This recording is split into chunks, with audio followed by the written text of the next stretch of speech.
دانیشتوانی گەڕەکی ڕاپەڕینن لە قەزای حاجیاوە وەکو ساڵانی ڕابردوو لە دووەم ڕۆژی جەژندا بە گەرموگوڕیەوە بەیەکەوە قوربانی بە کۆمەڵیان کردووە و لە مزگەوتی گەڕەکەکەیان کۆیان کردووەتەوە و بە پێی نفوس دابەشی دەکەن.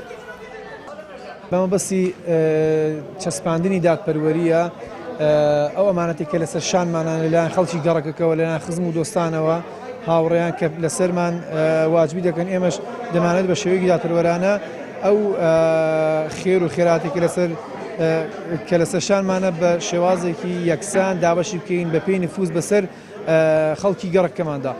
تقریباً 27 بۆ 28 حیوانی گەورە و هێشتا شەر چاوەڕێن بەڕاستی. لێرە گەنج و پیر و مناڵیش هەمویان هاتوون وەکو نەریتێک هاوشێوەی باو و باپیرانیان قوربانی بە کۆمەڵ دەکەن و سونەتی گەورەی قوربانی ئەنجام دەدەن. هەموو ساڵێ ئەم دابوو نەریتە دووبارە دەکەینەوە.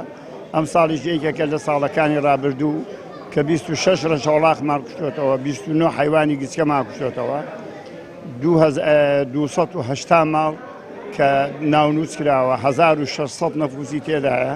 هەموو ساڵێک بە پێی کیلۆ چەندی بەرکەوت ئەم دابوونەریتە نوێ دەکەینەوە و قوربانی لەسەر دەکەین. ئێمەی گەنجان هاوشەوی بەتەمەنەکان هەموو ساڵێک هاوکاری بەتەمەنەکان دەکەین و بە خۆشحاڵیەوە بەشداریان دەکەین لەگەڵیان. نەریتێکی کۆنی و مسلمانانەی باو باپیرانمانە بە خۆشحاڵەوە ئێمە ئەتوانین زیندوو بکەینەوە و بەشداری لەگەڵین لەگەڵیان. لە دووەم ڕۆژی جەژندا گەرموگۆڕی هاوڵاتیان بۆ ئەنجامدانی قوربانی بەردەوامە. ئەم ساڵ تەنیا لە گەڕەکی ڕاپەڕینی قەزای حاجیاوە 27 ئاژەڵی گەورە و 28 ئاژەڵی بچووک کراوەتە قوربانی.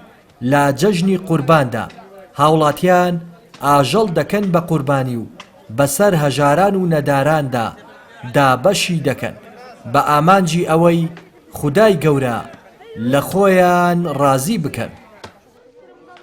لە قەزای حاجیاوای سەر بە ئیدارەی ڕاپەڕینەوە ڕێناس ئەرسەلان کەناڵی پەیام.